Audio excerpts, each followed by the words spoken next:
दोस्तों आज की जो सच्ची घटना मैं आप लोगों को सुनाने जा रहा हूं। दोस्तों वो घटना वाकई में ना आपको बहुत ही ज्यादा हैरान कर देगी। क्योंकि दोस्तों पति और पत्नी का जो रिश्ता होता है ना, वो बहुत ही प्यार से भरा हुआ रिश्ता होता है। वो एक विश्वास का रिश्ता होता है।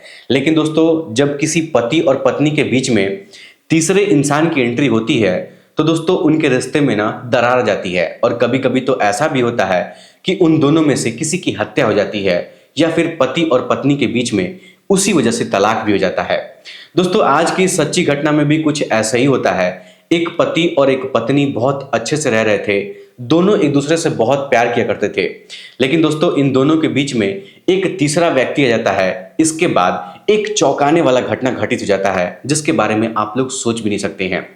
दोस्तों ये पूरा मामला क्या है और ये घटना कहाँ की है, ये सारी चीज विस्तार से मैं बताऊंगा आप लोगों को इस वीडियो में। लेकिन दोस्तों वीडियो में आगे बढ़ने से पहले आप लोगों से एक छोटा सा रिक्वेस्ट है कि अगर आप लोग अभी तक इस वीडियो को देख रहे हैं तो वीडियो को लाइक कर दीजिए, चैनल को सब्सक्राइब कर दीजिए, ताकि जो मेरा हौसला है वो और भी ज़्यादा बढ़ता रहे और भी ज़्यादा इंटरेस्टिंग कहानियाँ ऐसे ही मैं आप लोग को सुनाता रहूँ। और दोस्तों कहाँ कहाँ से आप लोग मेरी वीडियो देखते हैं, अपना नाम अपना पता कमेंट में हमें बताइएगा, ताकि अगली वीडियो में मैं आप लोग का नाम ले सकूंगा। दोस्तों ये सच्ची घटना उत्तर प्रदेश के लखनऊ की है। लखनऊ में एक रवि नाम का लड़का अपने माता पिता के साथ रहता था। दोस्तों रवि बहुत मेहनती लड़का था, जी जान लगाकर पढ़ाई करता था। और जब उसकी उम्र 28 साल की हो जाती है तो उसकी नौकरी एक बैंक में अधिकारी के पोस्ट पर लग जाती है। दोस्तों जब रवि को नौकरी मिल जाती है तो उसकी जिंदगी बड़े आराम तरीके से गुजर रही थी। वो सब कुछ सेटल कर दिया था, किसी भी चीज की कमी नहीं रहती है। तो उसके मम्मी पापा सोचते हैं ना कि बेटा बड़ा हो गया है, उसको नौकरी भी मिल चुकी है, अब इसकी शादी कर देना चाहिए। अब दोस्तों वो बैंक में नौकरी भी कर रहा था। तो उसके माता पिता रवि से पूछते हैं कि रवि बेटा तुम एक बात बताओ, अब हम लोग तुम्हारे लिए लड़की देख सकते हैं, तुम शादी करने के लिए तैयार हो? तब दोस्तों रवि अपने माता पिता से कहता है कि हाँ पापा मम्मी, अब मुझे कोई ऐतराज नहीं है, अब मैं पूरी तरीके से सेटल हो चुका हूँ, मेरी शादी आप लोग कर देंगे तो मुझे कोई प्रॉब्लम नहीं है। अब दोस्तों रवि के माता पिता जो होते हैं ना, वो रवि की शादी करवाने के लिए अपने रिश्तेदार के लोगों से बातचीत करना शुरू कर देते हैं। सबके कान में ये बात डाल देते हैं तो बहुत सारी लड़कियों का फोटो उसके घर पर आता है। तो दोस्तों रवि के माता पिता ना उसी के गांव के बगल की रहने वाली एक लड़की को पसंद कर लेते हैं। दोस्तों उस लड़की का नाम रीना होता है। और दोस्तों रीना दिखने में ना बहुत ज्यादा खूबसूरत थी। उसकी उम्र 26 साल की थी। और रीना जो थी वो पढ़ी लिखी लड़की थी, समझदार लड़की थी, घर परिवार का इज्जत करना चाहती थी। दोस्तों रवि के परिवार वाले रीना से रवि की शादी करवाने के लिए हाँ कर देते हैं। और दोस्तों इस तरीके से कुछ दिन के बाद धूमधाम से दोनों की शादी करवा दी जाती है। अब दोस्तों शादी होने के बाद रीना अपने पति के साथ अपने ससुराल में रहने लगती है। और दोस्तों जब रीना रवि के साथ उसके घर पर रहने लगती है तो रवि उसको बहुत ज्यादा प्यार किया करता था। जैसे एक पति अपने पत्नी को प्यार करता है, ठीक उसी तरीके से उसको किसी चीज की कमी महसूस वहां पर नहीं होने देता था। और दोस्तों रीना भी अपने शादीशुदा जीवन से बहुत ज्यादा खुश थी और दोनों लोग खूब एंजॉय कर रहे थे। लेकिन दोस्तों मैं आपको बता दूं ना कि रवि की शादी उसके गांव से हुई थी। मतलब उसका पुश्तैनी घर था, गांव था, वहां से हुई थी। और वो लखनऊ में रहकर नौकरी करता था। तो दोस्तों रवि ना शादी करने के लिए सिर्फ 2 हफ्ते की छुट्टी लिया था। लेकिन दोस्तों जब उसकी छुट्टी पूरी हो जाती है तो अपनी पत्नी को अपने माता पिता के साथ गांव पर छोड़कर लखनऊ चला जाता है और फिर बैंक में अपना काम संभालने लगता है। लेकिन दोस्तों जब रवि गांव से लखनऊ जाता है तो रीना के बिना उसका मन वहां पर नहीं लग रहा था। धीरे धीरे वक्त गुजरता है तो रवि सोचने लगता है कि शादी के पहले भी मेरी यही हालत थी। नौकरी से काम करके घर पर आता था, खाना बनाता था, खाना खाता था, सोता था, कपड़ा धोता था, और शादी के बाद भी मेरी यही हालत है। तो क्यों ना मैं अपनी पत्नी को यहाँ पर बुला लूं तो सब कुछ सही हो जाएगा। अब दोस्तों यही सब सोचकर रवि अपने घर वालों से बात करता है और अपने पापा से कहता है कि पापा मुझे यहाँ पर खाना बनाने में बहुत तकलीफ होती है, अगर आप लोग कहें तो मैं रीना को यहाँ पर बुला लूँ। अगर वो यहाँ पर मेरे साथ रहेगी तो मुझे ज़्यादा परेशानी नहीं होगी, और अगर वो मेरे साथ यहाँ पर रहेगी तो मैं भी खुश रहूँगा और वो भी खुश रहेगी, उसको भी अकेलापन महसूस नहीं होगा, अभी नई नई शादी हुई है। तब दोस्तों रवि के पापा उससे कहते कि बेटा अभी तुम्हारी नई नई शादी हुई है, अभी तो तुम्हारे बच्चे भी नहीं हुए हैं, पहले 1-2 बच्चे हो जाने दो, उसके बाद तुम रीना को वहां पर लेकर जाना। तब दोस्तों रवि कहता है कि माँ मुझे पहले से ही बहुत दिक्कत हुआ करता था और अभी भी दिक्कत हो रहा है, तो शादी करने का क्या फायदा है? अगर रीना यहाँ पर रहेगी तो घर का काम देख लेगी, खाना वाना मेरे लिए बना देगी, तो मेरे ऊपर भी ज्यादा प्रेशर नहीं रहेगा, मैं सिर्फ अपने काम पर ध्यान दूंगा अगर हो सके तो आप लोग रीना को यहाँ पर भेज दीजिएगा। अब दोस्तों इस बात को सुनकर रवि की माँ कुछ देर तक सोचती हैं और फिर अपने पति से कहती हैं कि देखिए हमारा बेटा सही कह रहा है, पहले भी वो दिक्कत सहता था लेकिन अब तो उसकी शादी हो चुकी है, तो अब वो दिक्कत क्यों सहेगा। बेहतर यही होगा कि रीना को वहां पर भेज दिया जाए, वो भी उसके साथ वहां पर रहेगी तो बहुत खुश रहेगी। अब दोस्तों इस तरीके से ना रीना को लखनऊ में उसके पास भेज दिया जाता है और उससे कहा जाता है कि तुम वहां पर जाना तो अच्छे से रहना, ज्यादा किसी से मतलब मत रखना, रवि का बहुत अच्छे से ख्याल रखना। अब दोस्तों जब रीना लखनऊ रवि के साथ वहां पर रहने लगती है तो रवि बहुत खुश रहने लगता है, उसके चेहरे पर स्माइल हमेशा रहने लगती है। लेकिन दोस्तों मैं आपको बता दूं ना कि रवि वहां लखनऊ में पहले किराए के मकान पर रहता था, लेकिन जब रीना उसके साथ वहां पर रहने लगती है तो दोस्तों रवि सोचता है कि क्यों ना अपना एक छोटा सा घर खरीद लूं, क्योंकि दोस्तों वैसे भी आगे चलकर उसको घर खरीदने की जरूरत पड़ती, क्योंकि दोस्तों वहां पर वो नौकरी करता था तो जिंदगी भर रेंट के किराए के रूम पर तो रह नहीं सकता था अपनी बीवी अपने बच्चों को लेकर। इसलिए दोस्तों रवि रीना से मिलकर बातचीत करता है और लखनऊ के एक वीआईपी कॉलोनी के अंदर एक छोटा सा घर खरीद लेता है। अब दोस्तों जब रवि अपना खुद का घर लखनऊ में खरीद लेता है तो दोनों पति और पत्नी उस घर में बड़े आराम से रह रहे थे, किसी भी चीज की कोई भी कमी नहीं थी। रोज सुबह सुबह रवि उठता था, नाश्ता पानी करके बैंक जाकर अपना काम करता था और जो रीना थी वो घर का काम करती थी और दिन रात घर पर ही पड़ी रहती थी। अब दोस्तों इस तरीके से जब 1 साल का वक्त गुजर जाता है तो जहां पर रवि का घर था उसके आसपास भी बहुत शिक्षित लोग थे, उसके पड़ोसी लोग थे। तो जैसे जैसे समय गुजरता है वैसे वैसे रवि और रीना की जान पहचान अपने आसपास के पड़ोसियों से हो जाती है। तभी दोस्तों एक दिन रवि को ऐसा महसूस होता है कि हमारे मोहल्ले में सभी लोग दूध खरीदते हैं तो क्यों ना हम लोग भी दूध ले लिया जाए। अगर हम लोग दूध खरीदेंगे तो हमारे भी घर पर दूध आएगा, तो हम लोग भी दूध पिएंगे तो सेहत अच्छा रहेगा। तभी दोस्तों ये बात वो रीना से पूछता है तो रीना भी हामी भरती है, वो भी कहती है कि तो बहुत अच्छी बात है, दूध अगर आएगा तो हम लोग चाय वगैरह भी बना के पीते हैं तो चाय भी पी लिया करेंगे और जो बचेगा उसको हम लोग रात को पी लेंगे तो हमारा शरीर भी अच्छा रहेगा। अब दोस्तों इस तरीके से रवि अपने पड़ोसियों से बातचीत करके उस दूध वाले का मोबाइल नंबर लेता है और उसको फोन मिलाकर उससे बोलता है कि भाई तुम जिस कॉलोनी में दूध देने के लिए आते हो यहीं पर मेरा भी घर है, इसी कॉलोनी में मैं भी रहता हूँ, कल से हमारे घर पर भी दूध देने लगना।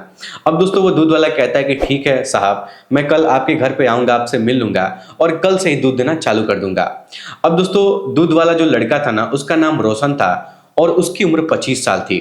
अब दोस्तों इस तरीके से रोशन रवि के घर पर आने लगता है और डेली डेली दूध देने लगता है। लेकिन दोस्तों मैं आपको बता दूं कि रवि जो था ना उसका स्वभाव बहुत अच्छा था, वो बहुत ज्यादा किसी से बोलता नहीं था, घर पर चुपचाप रहता था। लेकिन जो उसकी पत्नी रीना थी वो बहुत चुलबुली टाइप की लड़की थी, हमेशा किसी के साथ भी हंसी मजाक करती रहती थी, कोई भी मिलता था तो उससे बात करने लगती थी, उसके बारे में पूछने लगती थी। दोस्तों जो रीना थी ना वो बहुत बातूनी लड़की थी, जब रीना किसी से बात करती थी तो घंटे घंटे बीत जाया करते थे, उसको पता भी नहीं चलता था, क्योंकि दोस्तों उसका जो नेचर था ना वो बचपन से ही ऐसा ही था, किसी के साथ वो बहुत जल्दी घुल मिल जाया करती थी। अब दोस्तों इस तरीके से रोशन जब रीना के घर पर दूध देने के लिए आने लगता है तो उस समय रवि अपने घर पर नहीं रहता था, तो रीना उससे दूध वाले से काफी देर तक बातचीत करती थी और कभी कभी उसके बारे में पूछा भी करती थी तो कभी अपने बारे में भी बताया करती थी। तो दोस्तों जो रोशन था ना वो कभी कभी अपने माता पिता के बारे में बताया करता था, कभी अपनी बड़ी बहन के बारे में रीना से बात किया करता था, कभी अपनी छोटी बहन के बारे में रीना से बात किया करता था, कभी अपने बारे में कुछ इंटरेस्टिंग बातें बताया करता था और दोनों लोग इस तरीके से बैठकर हंसी मजाक किया करते थे। और दोस्तों मैं आपको बता दूं ना कि रोशन का जो स्वभाव था वो भी रीना के जैसा ही था, वो भी बहुत शरारती था और जैसे रीना हंसी मजाक करना उसको पसंद था रीना को, ठीक वैसे ही रोशन को भी हंसी मजाक करना बहुत ज्यादा पसंद था। अब दोस्तों इस तरीके से जब रोशन पहले दिन से दूध देना चालू किया था तो उसी दिन से रीना और रोशन के बीच में बहुत गहरी दोस्ती हो गई थी। रोशन जब दूसरों के घरों में दूध देने के लिए जाया करता था आसपास के पड़ोसियों के घर में तो उसको बहुत डांट सुनने को मिलता था, क्योंकि दोस्तों वो लोग उससे कहा करते थे कि रोशन तुम पहले टाइम पर दूध दिया करते थे लेकिन अब इतना लेट करके क्यों आते हो, तुम बहुत बदल गए हो। अब दोस्तों इसी वजह से ना रोशन सोचता है कि अब जब भी दूध लेकर आऊंगा तो सबसे पहले पूरे कॉलोनी के लोगों को दूध दूंगा, उसके बाद लास्ट में रीना भाभी के घर पर जाऊंगा और उनको दूध दूंगा। क्योंकि दोस्तों जब रोशन रीना को दूध देने के लिए उसके घर पर आता था तो कई घंटे तक रीना उससे बातचीत करने लगती थी तो उसका समय निकल जाता था, इसलिए उसको लेट हो जाया करता था। अब दोस्तों इस तरीके से रोशन जब भी दूध लेकर आता था तो सबसे पहले कॉलोनी के लोगों को दूध देता था और लास्ट में वो रीना के घर पर आता था और कई घंटे उससे बातचीत करता था, हंसी मजाक करता था और दूध देकर वहां से चला जाया करता था। अब दोस्तों इस तरीके से धीरे धीरे कुछ दिन का वक्त और गुजरता है, तो कहीं ना कहीं रीना को उस दूध वाले से प्यार हो जाता है, वो उसको पसंद करने लगती है। और दोस्तों वो दूध वाला भी रीना को पसंद करने लगता है, उसको भी प्यार हो जाता है। तभी दोस्तों एक दिन दोपहर के 2 बज रहे थे और रोशन रीना के घर पर दूध लेकर आता है, तो आते ही उसको प्रपोज कर देता है। अब दोस्तों जब रीना उसकी ये बात सुनती है कि रोशन उसको प्रपोज कर दिया, उससे प्यार करता है, तो रीना भी कुछ बोलती नहीं है और रीना भी उसको प्रपोजल एक्सेप्ट कर लेती है और वो भी कहती है कि मैं भी तुमको पसंद करती हूँ, तुमसे प्यार करती हूँ। और दोस्तों आप लोग तो जानते ही हैं कि आजकल अगर किसी लड़के और लड़की के बीच में प्यार होता है तो तुरंत वो लोग संबंध बनाना स्टार्ट कर देते हैं, क्योंकि वो लोग सोचते हैं कि जब तक संबंध नहीं बना है तब तक प्यार हम दोनों के बीच में नहीं है। अब दोस्तों ठीक इसी तरीके से जब रोशन रीना को प्रपोज कर देता है तो दोस्तों रीना उसको अपने कमरे में लेकर जाती है और फिर उसका सारा कपड़ा उतारती है, अपना भी सारा कपड़ा उतारती है और फिर दोनों लोग एक दूसरे के साथ मिलजुल कर सहमति से संबंध बनाने लगते हैं। अब दोस्तों इस तरीके से धीरे धीरे समय गुजरने लगता है। जब भी वो दूध लेकर आता था तो रीना उसको अपने कमरे में बुलाती थी और बाहर का दरवाजा लॉक कर देती थी और कई घंटे तक ये दोनों एक साथ घर में रहा करते थे। तभी दोस्तों एक दिन रवि के मोहल्ले का रहने वाला एक बुजुर्ग आदमी जो कि आर्मी से रिटायर था, वो रवि को फोन करता है और उससे कहता है कि रवि, मुझे तुम्हारे घर की स्थिति कुछ ठीक नहीं लग रही है। तब दोस्तों रवि उस बुजुर्ग आदमी से कहता है कि बताइए क्या बात है, आप ऐसे क्यों बोल रहे हैं। तब दोस्तों वो बुजुर्ग आदमी रवि से कहता है कि रवि, तुम्हारे घर पर जो दूध वाला आता है वो तुम्हारे घर के अंदर कई घंटे तक रहता है। मैं पिछले 10 दिनों से इस चीज को नोटिस कर रहा हूं। मुझे तो कुछ गड़बड़ लग रहा है, क्योंकि जब भी दूध देने के लिए वो दरवाजे के पास जाता है तो तुम्हारी पत्नी दरवाजा खोलकर उसको घर के अंदर बुलाती है और दरवाजा बाहर वाला गेट बंद कर देती है और लगभग 1-2 घंटे बाद वो दूध वाला घर से बाहर निकलता है।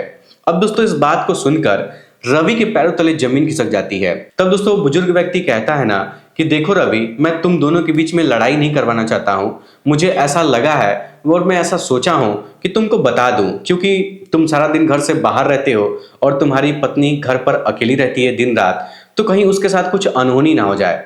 अब दोस्तों इस तरीके से रवि सोचता है कि मैं रीना को रंगे हाथ पकड़ूंगा और रवि ये भी सोचता है कि जब तक मैं उसको रंगे हाथ नहीं पकड़ लूंगा तब तक उसको कुछ नहीं बोलूंगा और मैं उसको ऐसा एहसास भी नहीं होने दूंगा कि इन सब चीजों के बारे में मुझे पता चल गया है। तभी दोस्तों एक दिन रवि एक प्लान बनाता है और उस प्लान के मुताबिक सुबह सुबह घर से नाश्ता करके अपने ऑफिस के लिए चला जाता है। और जब शाम होती है तो रवि ऑफिस से रीना को फोन करता है और कहता है कि रीना, मेरे ऑफिस में कुछ जरूरी मीटिंग होने वाला है जिसके लिए मुझे इस शहर को छोड़ के दूसरे शहर में जाना पड़ेगा, तो वहां पर मुझे 5-6 दिन का समय लगेगा। तभी दोस्तों रीना कहती है कि आप तो घर से सामान लेकर गए भी नहीं है, कपड़े भी लेकर नहीं गए हैं, तो आप ये सब कैसे एडजस्ट कर पाएंगे। आप घर पर आइए, कपड़े लेकर जाइए। तब दोस्तों रवि उससे कहता है कि देखो रीना, कपड़े का टेंशन मत लो, मैं सारा इंतजाम कर लूंगा। अगर तुमको कोई प्रॉब्लम है, तुमको अकेले रहने में दिक्कत है, तो तुम घर से अपनी माँ को या अपनी बहन को यहाँ पर बुला लो। तब दोस्तों रीना कहती कि नहीं, मुझे कोई प्रॉब्लम नहीं है, मैं आपके बिना अकेले भी घर पर रह लूंगी, मुझे डर नहीं लगता है, आप बस आराम से जाइए और अपना ख्याल रखिएगा। अब दोस्तों इतना सुनने के बाद रवि चुपचाप फोन अपना रख देता है। इधर दोस्तों रीना इस बात को सुनकर बहुत खुश हो जाती है, उसकी खुशी का कोई ठिकाना नहीं था, क्योंकि दोस्तों वो सोच रही थी कि उसका प्रेमी घर पर आता है तो 1-2 घंटे उसको समय देता है और फिर चुपचाप चला जाता है। तो दोस्तों रीना सोचती है ना कि आज जब वो दूध लेकर मेरे घर पर आएगा तो मैं उसको आज रात को अपने घर पर रोक लूंगी और उसके साथ पूरी रात संबंध बनाऊंगी, पूरी रात मौज मस्ती करूंगी। अब दोस्तों इस तरीके से उस दिन तो दिन गुजर जाता है, लेकिन अगले दिन जब सुबह में वो दूध वाला दूध लेकर रीना के घर पर आता है तो रीना उसके साथ 2 घंटे तक बातचीत करती है और संबंध भी बनाती है। और जब वो वहां से जाने लगता है अपने घर के लिए, तब दोस्तों रीना उससे कहती है कि आज तुमको घर जाने की जरूरत नहीं है, तुम सारी रात मेरे घर पर रुक सकते हो। तब दोस्तों वो दूध वाला पूछता है कि क्या बात है, आज तुम ऐसे क्यों बोल रही हो। तब दोस्तों रीना उससे कहने लगती है कि देखो, मेरे पति 5-6 दिनों के लिए घर से बाहर गए हैं, उनको कुछ अर्जेंट मीटिंग था, वो घर पर नहीं आएंगे। तब दोस्तों दूध वाला रीना से कहता है कि ठीक है, 1-2 जगह मुझे और दूध देना है, मैं उनको दूध दे दूंगा और जो मेरा सारा सामान है, बल्टा वल्टा है, ये सारा कुछ घर पर रख के शाम को तुम्हारे यहाँ आऊंगा और फिर तुम्हारे साथ पूरी रात रुक जाऊंगा। तब दोस्तों रीना उससे कहती है कि ठीक है, ये तो और अच्छी बात है, अभी तुम एक काम करो, तुम घर चले जाओ और सारा सामान रख कर अच्छे से फ्री हो जाना, तो अच्छे से आराम से आना। अब दोस्तों इस तरीके से दूध वाला वहां से अपने घर चला जाता है और जब शाम होती है तो शाम के 6 बजे के आसपास वो रीना के दरवाजे पर आता है। तो रीना उसको अपने कमरे के अंदर लेकर आती है उसके साथ खूब मौज मस्ती करती है। लेकिन दोस्तों जब रात के 11 बज जाते हैं तो दूध वाला और रीना दोनों आपत्तिजनक स्थिति में शारीरिक संबंध बना रहे थे। तभी दोस्तों अचानक से रवि अपने घर के अंदर आ जाता है और झांक कर अंदर से देखने की कोशिश करता है तो उसके पैरों तले जमीन खिसक जाते हैं। दोस्तों मैं आपको बता दूं ना कि वो जो घर था वो घर तो रवि का था, तो उसको घर के एक एक कोने के बारे में पता था कि कहां से उसको घर के अंदर जाना है और कहां से ये सारी चीजें देखना है। दोस्तों रवि जैसे ही अपनी पत्नी को उसी के कमरे में उसी के बेड पर उस दूध वाले को देखता है और आपत्तिजनक स्थिति में दोनों को नग्न अवस्था में देखता है कि उसकी पत्नी दूध वाले के साथ नग्न अवस्था में सोई हुई है और इस तरीके से हरकतें कर रही है और दोनों के शरीर में कुछ कपड़े भी नहीं है। तो दोस्तों ये सब देख करना जो रवि था वो एकदम से हैरान हो जाता है, उसकी आंखों से आंसू आ जाते हैं। लेकिन दोस्तों उस समय रवि कुछ बोलता नहीं है और फिर अपने घर के सामने वाले दरवाजे पर मेन गेट पर जाता है और मेन गेट से घंटी बजाता है। अब दोस्तों रीना जैसे ही घंटी की आवाज सुनती है तो उसके तो एकदम से होश उड़ जाते हैं और तुरंत वो दूध वाले को बेड के नीचे छुपा देती है और फिर अपना कपड़ा वपड़ा पहनती है। जाकर दरवाजा जब खोलती है तो दोस्तों अपने सामने रवि को देखकर एकदम से हैरान और परेशान हो जाती है। तभी दोस्तों रवि कुछ बोलता नहीं है और झटके से उसके कमरे के अंदर आता है रीना के और आकर बेड पर बैठ जाता है। तभी दोस्तों रीना उससे कहती है कि आप तो कई दिनों के लिए बाहर गए थे, इतनी जल्दी कैसे आ गए हैं, काम नहीं हुआ क्या? तब दोस्तों रवि कहता है ना कि मेरा प्लान कैंसिल हो गया है, मैं अगले हफ्ते में जाऊंगा, तुम एक काम करो, मैं बहुत ज्यादा थक गया हूं, तुम मेरे लिए 3 कप चाय बना दो। तब दोस्तों रीना उससे पूछती है कि आप तो रोज 2 कप चाय बनाने के लिए कहते हैं, आज 3 कप चाय बनाने के लिए क्यों बोल रहे हैं, कोई आने वाला है क्या? तब दोस्तों रवि उससे कहता है कि तुम पहले 3 कप चाय बनाओ, मुझसे इतना पूछो मत, उसके बाद मैं तुमको बताऊंगा। अब दोस्तों इस तरीके से रीना जो थी वो डरते डरते किचन में चली जाती है, क्योंकि जिस बेड पर वो बैठा था रवि उसी बेड के नीचे वो दूध वाला भी छिपा हुआ था। अब दोस्तों रीना इस तरीके से 3 कप चाय बनाकर अपने कमरे में लेकर आती है। तभी दोस्तों रवि कहता है कि जो भी बेड के नीचे छुपा हुआ है वो मेरे सामने आ जाए, क्योंकि मैं जानता हूं कि तुम मेरे कमरे में छुपे हुए हो और तुम मेरे बीवी के प्रेमी हो।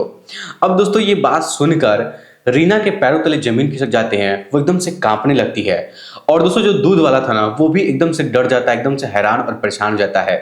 लेकिन दोस्तों उसके पास और कोई ऑप्शन नहीं था, तो वो दूध वाला बेड के नीचे से बाहर निकलता है। तो दोस्तों रवि उसको और रीना को एक जगह बैठाता है और रीना को कुछ बोलता नहीं है और ना ही दूध वाले को कुछ बोलता है। दोस्तों जो रवि था ना वो सीधा साधा लड़का था, दूध वाले को एक जगह पर बैठाता है, उसको समझाता है, उसको डांट फटकार लगाता है और फिर उसको वहां से घर भेज देता है। उसके बाद दोस्तों रवि अपनी बीवी को भी समझाता है कि तुमको ये सब नहीं करना चाहिए, सब गलत काम है। और इतना समझाने के बाद उसको भी मारता पीटता नहीं है, कुछ बोलता नहीं है और डांट फटकार भी नहीं लगाता है, चुपचाप उसको भी छोड़ देता है और अपने कमरे में जाकर सो जाता है। तभी दोस्तों रीना उसके पास जाती है और एकदम से फुट फुट कर रोने लगती है और कहती है कि रवि मुझसे बहुत बड़ी गलती हो गई, मुझे माफ कर दो, आज के बाद ऐसी गलती मैं कभी नहीं करूंगा। तभी दोस्तों रवि रीना को कुछ बोलता नहीं है और चुपचाप अपने कमरे में सो जाता है। अब दोस्तों इस तरीके से 2 दिन का वक्त गुजर जाता है, लेकिन रवि अभी भी रीना को कुछ नहीं बोलता है कि तुम ऐसा क्यों कर रही थी। तभी दोस्तों 2 दिन बाद जब अतवार आता है, संडे आता है, तो उस दिन रवि के ऑफिस की छुट्टी थी। तो दोस्तों रवि रीना से कहता है कि तुम जल्दी से तैयार हो जाओ, हम दोनों शॉपिंग करने के लिए चलेंगे। अब दोस्तों इस बात को सुनकर जो रीना थी वो बहुत ज्यादा हैरान हो जाती है, सोच में पड़ जाती है और वो सोचने लगती है कि मैं अपने पति के साथ इतना बड़ा धोखा कर रही थी, उसके साथ ऐसे हम कर रही थी, लेकिन वो मुझे कुछ बोल क्यों नहीं रहा है, मुझे डांट क्यों नहीं रहा है, मुझे मार क्यों नहीं रहा है, वो तो उल्टा मुझे शॉपिंग कराने लेकर जा रहा है। अब दोस्तों ये सब बात सोच कर ना रीना बहुत ज्यादा हैरान थी, उसको कुछ भी समझ में नहीं आ रहा था। लेकिन फिर दोस्तों रीना जल्दी से तैयार होती है और रवि के साथ मार्केटिंग करने के लिए, शॉपिंग करने के लिए चली जाती है। अब दोस्तों जब रवि रीना को मार्केटिंग में लेकर जाता है कराने के लिए, तो उससे कहता है ना कि आज तुमको जो भी मन कर रहा है खरीदने का, खाने का, पीने का, तुम खरीद लो, खा लो, पी लो, आज मैं तुमको कुछ भी मना नहीं करूंगा। दोस्तों रवि रीना के लिए नए नए कपड़े भी खरीदता है, कुछ ज्वेलरी भी खरीदता है, नई नई साड़ियां भी खरीदता है और ये सब जब शॉपिंग खत्म हो जाती है तो उस समय शाम के 5 बज रहे थे। अब दोस्तों शॉपिंग खत्म होने के बाद रवि उसको अपनी गाड़ी में बैठाता है और फिर उसको लेकर एक जंगल की तरफ जाने लगता है। अब दोस्तों रीना जब जंगल वाला रास्ता देखती है तो बहुत ज्यादा डर जाती है और वो समझ जाती है कि ये मुझे मारने वाला है। तभी दोस्तों रीना उसके सामने हाथ जोड़कर माफी मांग लगती है और रवि से कहती है कि रवि मैं जानती हूँ कि मुझे तुम यहाँ पर मारने के लिए लेकर आए हो, लेकिन मैं तुमसे हाथ जोड़कर रिक्वेस्ट कर रही हूँ कि मुझे छोड़ दो, मैं ऐसी गलती अपनी जिंदगी में दोबारा नहीं करूंगी। अब दोस्तों रवि उससे कहते हैं कि रीना तुम गलत सोच रही हो, मैं तुमको यहाँ मारने के लिए नहीं आया हूँ और ना ही तुम्हारे साथ कुछ गलत करने के लिए मैं तुमको यहाँ पर लेकर आया हूँ। मैं तुमको कहीं लेकर जा रहा हूँ, तुम चुपचाप गाड़ी में बैठी रहो, जब मैं वहां पर पहुंच जाऊंगा तो तुमको बताऊंगा कि कहाँ लेकर जा रहा हूँ। अब दोस्तों इस तरीके से आधे घंटे तक रवि गाड़ी चलाता रहता है और फिर एक गांव में गाड़ी ले जाकर रोक देता है और फिर रीना को भी गाड़ी से नीचे उतारता है, खुद भी गाड़ी से नीचे उतरता है और एक घर के सामने खड़ा होकर जोर जोर से उस दूध वाले का नाम पुकारने लगता है। दोस्तों रवि कहता है ना कि रोशन तुम कहाँ हो, रोशन कहाँ हो, मैं तुमसे मिलने के लिए आया हूँ। अब दोस्तों ये बात सुनकर जो रोशन था वो अपने घर में था, तो घर से बाहर निकलता है, तो उसके साथ साथ उसके माता पिता, उसकी बहन लोग भी घर से बाहर निकलती हैं। और जब वहां पे सभी लोग इकट्ठा होते हैं तो आसपास के पड़ोसी लोग भी रोशन के इकट्ठा हो जाते हैं। तभी दोस्तों रवि उस दूध वाले से कहता है कि देखो रोशन, आज से रीना तुम्हारी पत्नी है, इससे मेरा कोई लेना देना नहीं है, आज से इसकी जिम्मेदारी तुम्हारी है, आज के बाद से ये तुम्हारी पत्नी है, अब तुमको जैसे इसको रखना होगा तुम वैसे इसको रखो, ये तुम्हारी जिम्मेदारी है। और दोस्तों ठीक उसी समय रवि अपने ससुर जी को भी फोन करता है और अपने ससुर जी से कहता है कि ससुर जी, आपकी बेटी एक नया दामाद ढूंढ ली है और आपको जब अपनी बेटी से मिलने का मन करेगा तो आप मेरे घर पे मत आइएगा, आप अपने नए वाले दामाद के घर पर आइएगा। आपकी लड़की से मेरा कुछ भी लेना देना नहीं है और आपसे भी मेरा कुछ भी लेना देना नहीं है। इतना कहने के बाद रवि फोन काट देता है। तो दोस्तों जो रीना थी ना वो उसके पैरों में फुट फुट कर रोने लगती है और हाथ जोड़कर उससे कहती है कि रवि मुझे माफ कर दो, मुझसे बहुत बड़ी गलती हो गई है, आज के बाद से मैं ऐसी गलती कभी भी नहीं करूंगी। लेकिन दोस्तों जो रवि था ना वो उसकी एक बात नहीं सुनता, उसको माफ नहीं करता है और दोस्तों रीना को उस दूध वाले के घर पर उसके हवाले छोड़कर, उसको वहीं पर छोड़कर अपने घर चला जाता है। अब दोस्तों मैं आपको बता दूं ना कि जो रवि था वो पढ़ा लिखा लड़का था, बहुत समझदार लड़का था और वो जानता था कि अगर मैं रीना के साथ लड़ाई झगड़ा करूंगा, उसके साथ बदतमीजी करूंगा, उसको समझाऊंगा, तो वो आगे भी ऐसी गलती करेगी। क्योंकि दोस्तों जब इंसान एक बार कोई गलती कर देता है, उससे कोई गलती हो जाती है, तो वो इंसान बार बार उस गलती को दोहराता है। और दोस्तों अगर रवि उसको एक बार माफ कर देता तो जब भी वो घर से बाहर जाता और उसकी पत्नी घर पर अकेली रहती तो हमेशा उसके दिमाग में यही चलता रहता कि मेरी पत्नी किसी के साथ उल्टा सीधा कर रही होगी। उसके दिमाग में हमेशा ये प्रेशर बना रहता और पूरी जिंदगी वो टेंशन में जीता। इसीलिए दोस्तों रवि सोच समझकर फैसला लेता है और रीना को उस दूध वाले के हवाले कर देता है। दोस्तों अगर इस पूरी घटना में देखा जाए तो इस पूरी घटना में सबसे बड़ी अगर सजा किसी को मिली है तो दोस्तों वो सजा रीना को मिली है। क्योंकि दोस्तों रीना का जो पति था वो अच्छा खासा पैसा कमाने वाला लड़का था, बैंक में सरकारी नौकरी करता था, बैंक में एक अच्छे पद पर अधिकारी था, उसका खुद का लखनऊ में घर था, मकान था, किसी भी चीज की कमी नहीं थी, बड़े आराम से उसकी जिंदगी गुजर रही थी। लेकिन दोस्तों अब बैंक के अधिकारी को छोड़कर उसको दूध वाला पसंद आ गया था और उसको अब दूध वाले के साथ रहना पड़ेगा और उसी के साथ पूरी जिंदगी बितानी पड़ेगी। दोस्तों इस कहानी से आपको यह सीखने की जरूरत है कि इस कहानी में रीना जिस तरीके से गलती कर बैठी है वो गलती कभी आप लोग अपनी जिंदगी में मत करिएगा। क्योंकि दोस्तों स्टार्टिंग में जब कोई भी लड़का किसी लड़की से मिलता है, उन दोनों के बीच में मुलाकात होती है, प्यार मोहब्बत होता है, तो स्टार्टिंग में बहुत अच्छा लगता है। पहले पहले उसको ये लगता है कि वो लड़का मुझे कितना समझता है, कितना प्यार करता है।